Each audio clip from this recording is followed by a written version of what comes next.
You're not seeing things. Isn't it pretty? Oh, I should have known. Your eyes are bright, your cheeks are flushed. Oh, I should have known. Congratulations, dear. Honey, congratulate the United States Mail. Oh, I will. What's his name? The Mail, I mean, is spelled M-A-I-L. Oh. This ring belonged to my grandmother. My aunt sent it to me. Can you see the diamond? Oh, yes. Yes, it's lovely. I think it's pretty dirty. Scrub it with ammonia. Ammonia? Oh, is that how you keep all your diamonds looking like new, Miss Paxton? All my diamonds. Well, thank you for the compliment. Oh, here's the $5 I borrowed from you to eat on last week. Oh, thanks. Now I can eat this week. Ain't it the truth? Excuse it, chick. The boss around? Well, hello there. What can I do for you? You the boss? Well, I got an in. What do you want to see him about? The hottest shoe shine in town. Yeah? Yeah. You wouldn't snow me, would you, Miss?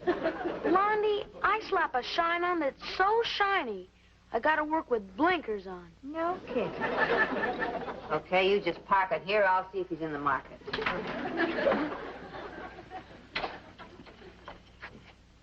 Oh, whom shall I say has come to shine?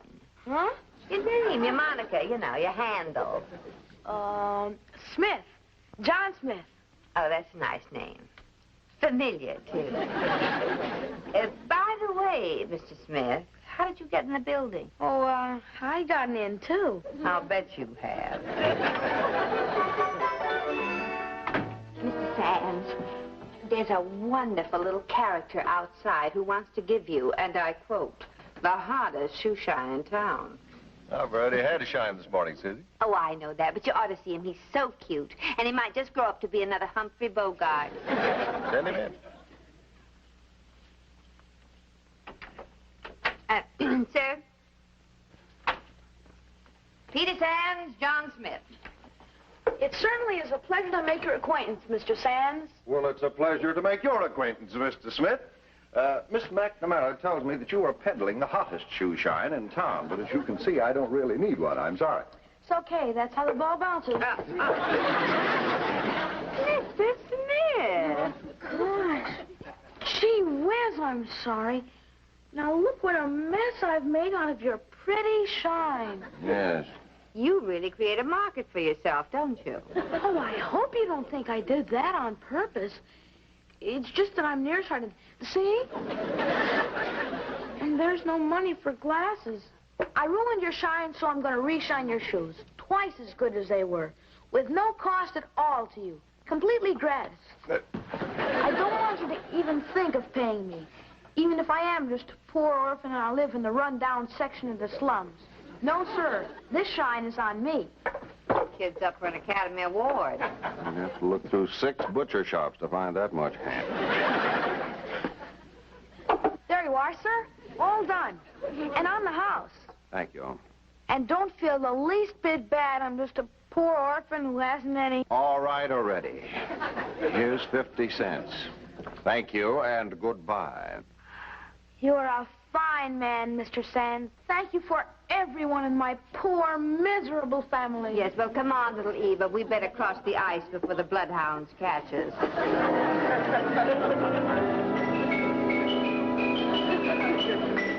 Say, Miss MacNamara. All right. I'd love to shine.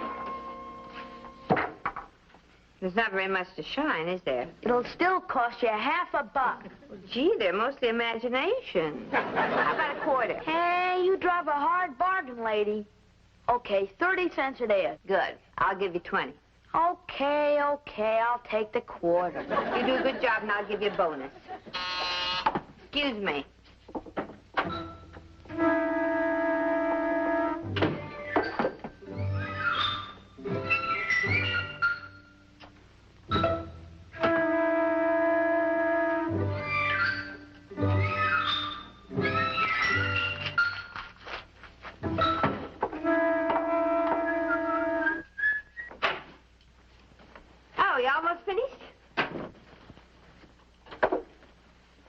Right now. Good.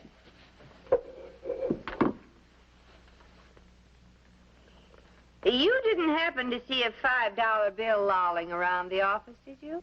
A $5 bill? Yeah, a $5 bill. No, I haven't seen a $5 bill. A poor little boy like me doesn't see big money like that. Are you sure you haven't seen that money? Why, no, ma'am. But I'll notify if I do. Special delivery. Yeah, you do that. And remember, a $5 bill looks just like this. Well, I wonder how that got there. No matter. The important thing is you got it back. Mm-hmm. Lady, look, you don't think that I... Well, you couldn't have... Why'd you take this? Well, things is awful bad at our house. Everybody's sick and... Yes, and if you don't have the operation, you'll never be able to play the violin again. I wasn't going to tell you that part of it. All right, you can have the $5. Oh, thank you, kind lady. But you're going to work for it. What? W-O-R-K. Now, let me see. At 25 cents a shine for $5, that would be 20 shines. No, really 19. And when you leave, you can give Miss Praskins a shine, so that'll make 18 shines you owe me. What are you giving me? I'm not giving you anything. I work much too hard for my money to give it away. I am buying 20 shines for $5. You mean you ain't gonna call the cops? And all I gotta do is shine the mouse's shoes in the next room? All right. Now, the mouse and I will see you tomorrow, okay? Yeah, sure. Sure thing, tomorrow. Remember, tomorrow. Just like you said, tomorrow. Shall we say about 3:30? Wait a minute, now let me see. I get out of school at 3. Takes about 15 minutes to get over here from Bleecker Street. Yeah, let's say 3:30. All right. See you then. Okay, Mouse, up with the tootsies. The crazy blonde in the next office is treating you to a shine.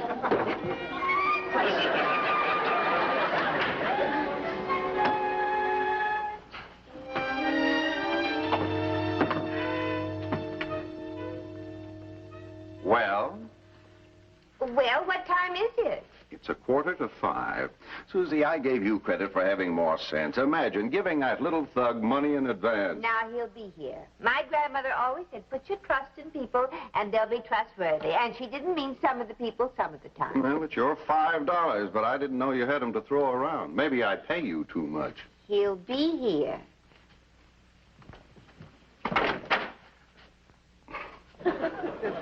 Susie, maybe Mr. Sands is right. I'll split the loss with you. After all, it was my fault, too. I should never have paid you back the $5 so fast. Fine, there isn't going to be any loss. If trust worked for Grandma MacNamara, it's going to work for me. Hello, police department. I would like to speak to someone who's familiar with the Bleecker Street district, please. Sergeant O'Halloran? Oh, this is Susan Camille MacNamara. MacNamara, you say? Not Seamus MacNamara's kin from County Cork. Oh, no, I'm afraid not, Sergeant. Of course, you couldn't be one of Seamus's children. They're all boys. Well, I guess that lets me out. All of us O'Hallorans were boys, too. Well, how nice for your wives. Now, Sergeant, Oh, I'm not married. I'm 6 foot tall, 35 years old, and all my uniforms are paid for. Well, thank you very much for your credit rating, Sergeant. Now, I would like to locate a friend of mine. He lives, I think, in the Bleecker Street district. Bleecker Street? Susan Camille, you've come to the right man. I know every living soul on Bleecker Street. And most of the departed. Oh, good. Well, now, my friend is a young man about 10 years old. He's brunette, and he has dark brown eyes. The Little Caesar of Bleecker Street. Little Caesar of Bleecker Street? Oh, no. Oh, yes. Chucky Wills. Well, what are you missing, ma'am? Chucky? No, nothing really, Sergeant. Oh, come now, ma'am. Chucky has quite a record for a 10-year-old. To know Chucky is to lose your teeth. Oh, well, my teeth are quite secure. I wonder if you could tell me where he lives. Well, I don't know the address exactly. But I could take you there. You know, Susan Camille, you have a very sweet voice. A lark in your throat, me blessed mother used to say. A lark, did you say? Well, thank you, Sergeant. And you'll take me there. Well, thank you very much. I'll fly over in about half an hour. You'll be able to recognize me. I'm 6 foot tall, curly brown hair, and I'll be in my uniform. Well, I'm a blonde, 5'2", and my shoes need a shine. Well, bring them along. The minute I heard your voice on the phone, I said to myself, she has to be a lovely lass. And then when I saw you, well, to coin an American phrase. It gives me the creeps. Well, it's no place for the likes of you. You know, tonight's my night for the squad car. Why don't we take a little spin? What a terrible place for a 10-year-old to live. You'd think his parents could find a better place to live. Well, we'd have to find his parents first. Did you know it's only 2 weeks till the policeman's ball? What do you mean? I mean, will you go with me, Susan Camille? No, I mean about his parents. Where are they? Well, there's no record of his father. His mother up and left him a couple of years ago. He lives here with his aunt and uncle. Oh, poor little guy. Yes, he has had it tough. But with the way he's behaving, he's only making it tougher on himself. This is it. Well, thank you, Sergeant. You've been very nice. And you've been very cruel. Cruel? When a gentleman asks a lady to attend the policeman's ball, the gentleman expects an answer. Well, when a lady's about to tussle with a little Caesar of Bleecker Street, the lady doesn't know what to answer because she doesn't know how long she's going to be around. You're not going in there alone. There's a lot of man here, and it's here to protect you. Oh, I know that, Sergeant. But you just run along and clean up the city. And I'll be happy to go to the policeman's ball with you if I come out with all my teeth. Goodbye. Thank you. You're going to be all right now, huh?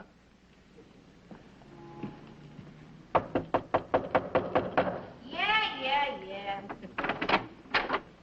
Well, hello there. Well, Miss MacNamara, this is a surprise. I was just on my way uptown. Now, if you'll just excuse me... While you make an exit out of the back door. Oh, thank you very much. Okay. All right, let's get down to it. You want your $5. Well, I ain't got your $5, so sue me. So, my shoes. Look, you don't get it. I don't polish shoes. I use that gag to get into places and size them up. I polish your shoes, you turn around or leave the room like yesterday, and I cop your $5. You don't get it. I want my shoes polished. Now, look. Now, you look. You advertise the hottest shoe shine in town. Well, let's see it, Buster, or I'll turn you into the Better Business people. Very funny. I thought so. Okay. Shine, Caesar, shine. You think you're so smart. I know I'm smart. You'd be smart, too, if you'd wise up. Look, I'm shining your shoes, but skip the sermon. I don't want to hear it. Oh, that's the way you want it?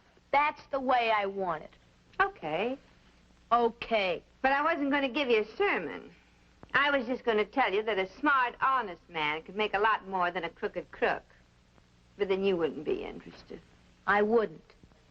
No, I don't think so. Forget about it, then. It's forgotten.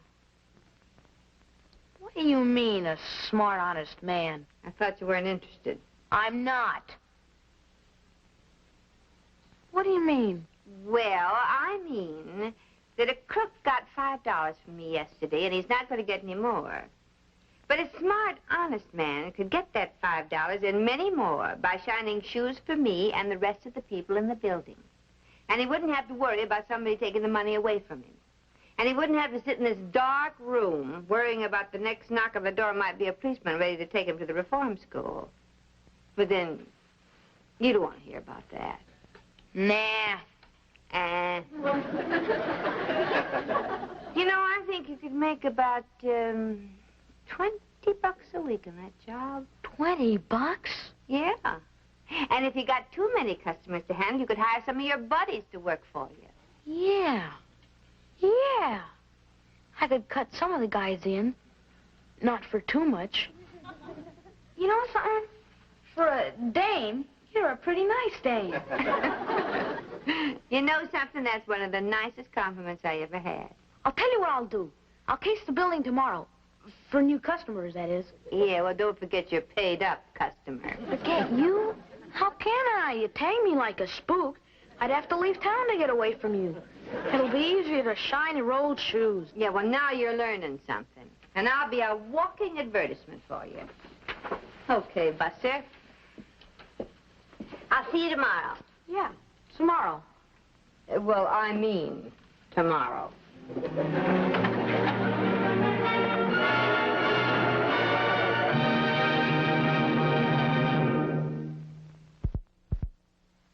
You took care of everyone on the 9th floor? Yeah, and Spook is polishing up the 10th. Okay. Go get Spook and the two of you take the 2nd and 3rd. I'll check with you later. Okay. Oh, hi, Herbie. Hi. Hi, Miss MacNamara. Hi, Chucky. Well, I finally remembered to get the ammonia. Now, if I can stand the fumes and find the diamonds, I'll polish it up. I'll do it for you, Susie. I kind of like the smell of ammonia. Oh. You got yourself a job. And speaking of jobs, young man, I hear you're doing such a good one that dark glasses are a must in this building. Yeah? Yeah. Everybody's very pleased, Chucky, including your first customer. Yeah. Hey, I thought you were gonna be a walking ad for me.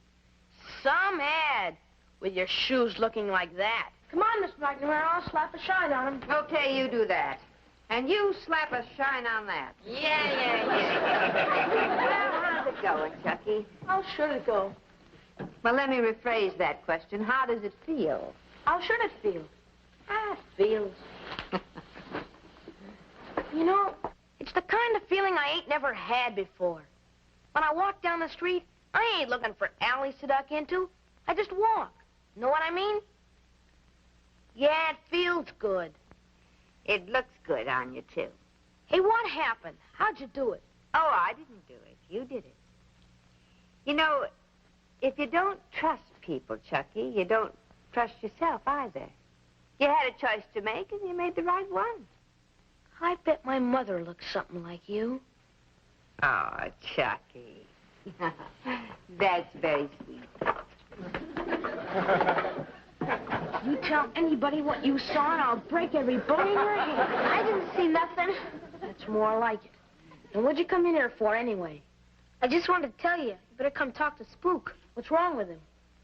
I think he's holding out on us. Hermie, you gotta learn to trust people more. Trust Spook?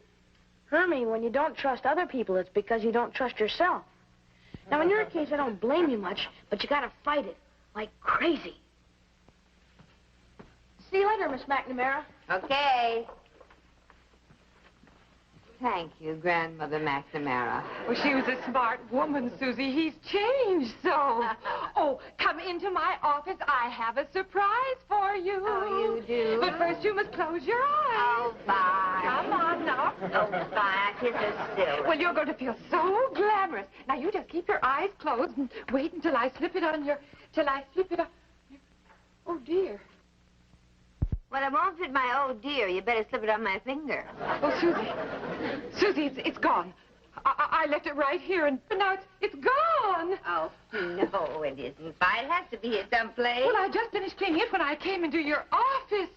Oh, Susie, I'm so sorry. Now, don't get excited, Vi. That diamond is much too small to take off by itself. Someone could have helped it along. Vi, don't say that.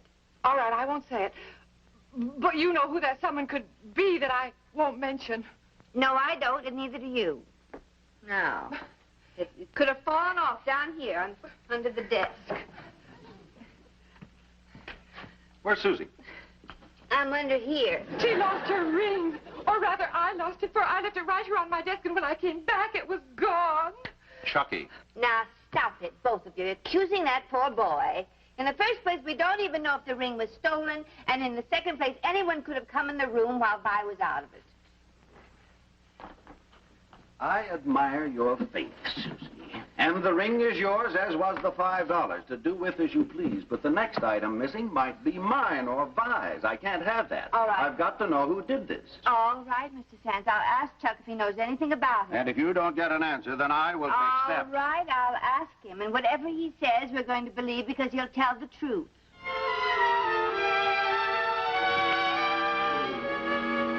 No, I don't know a thing about it. I didn't even see the ring. But you knew it was there.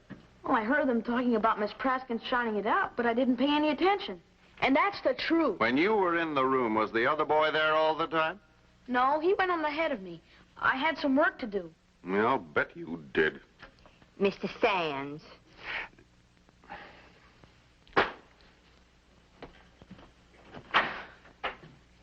Chucky, you say you were in the room alone? Yes. Well, honey, now, that ring has been in my family for years. It belonged to my grandmother. You think I took it? Well, no, I don't think You do. All that talk was just so much guff. You think I took it. You don't trust me. You don't trust me at all. Well, think what you want to think. You will anyway. But just for the record, I didn't take it. Susie, you mustn't let this affect you so. You tried very hard, but this boy is just an impossible case. Susie, Mr. Sands! What is it, Vi? Susie! Oh, the ring! Oh, I had it on my finger all the time. I didn't know it until just now when I started to dial. Oh, thank heavens. Well, anyway. Oh, Mr. Sands, what have we done to that boy? We've given him a pretty rough time, I'm afraid. And I'm also afraid that I am mostly to blame. No, we're all to blame. Now, what are we going to do about it? Tell him we're sorry, I guess. Vi, see if you can get him on the phone. No, that won't do. Well, what? We can't just order a humble pie and eat it. But we could go down to Bleecker Street in person and say we're sorry. Susie, could I please go with you? Oh, well, no, honey. Someone has to stay here to hold down the fort, but I'll tell him that you wanted to come. Well, come on, Mr. Sands. Well, Susie, we've got work to do. I don't Yes, think you bet we have. Here it is. Yeah. Get lost, will you? If I had your lousy ring, I'd give it to you just to get you off my back. Chucky. You got a search warrant, Mac? Chucky, we want to come in and see you. Honey, we found the ring. Well, 3 cheers for you. And we want to tell you how sorry we are. Okay, you've said it. Forgive me for not serving tea, but I got a meeting of the gang in Charlie's cellar. Now, wait a minute. You know, the first time I met you, you made a mistake and I forgave you. Can't you find it in your heart to forgive me? I promise you I'll never let you down again. Well, That goes for me, too, Chucky. well, Well, okay. You're a big man, Chucky. And by the way, a big man shouldn't go around with his shoes looking like that. You sit right up here, and I will slap a shine on these the way my mother used to make. oh, Mr. Sands. Hey, he's really gonna do it. If the boys could only see me now. She's at the cops. Relax, Chucky. It's Miss MacNamara I'm after. I called your office. The girl said I'd find you here. Oh, she's okay, Sergeant. I'll vouch for her. Well, thank you. I know it, Chucky, I know. Her only crime is being fatally attractive to Irish policemen. And her sentence is she's got to come to my house tonight for corned beef and carrots. My mother wants to meet you. Oh, well, I'd love to meet her. Let's go. But, Susie, you can't go now. We've got work to do at the office. Oh. Excuse me. My good man, and I'm giving you the benefit of the doubt. Do you have a license to shine shoes? Shine. I didn't know you had that. Well, didn't you now? Section C, 532-689, shining shoes without a license. 3 days in jail or a $500 fine. Plus an additional fine for resisting an officer in the line of his duty. Plus... Okay. Take her away. Case dismissed. So long, Caesar. Oh, no, not Caesar anymore. This is the little sweetheart of Bleecker Street. That? This. Yeah. And put a little more elbow grease into that boy. Yeah.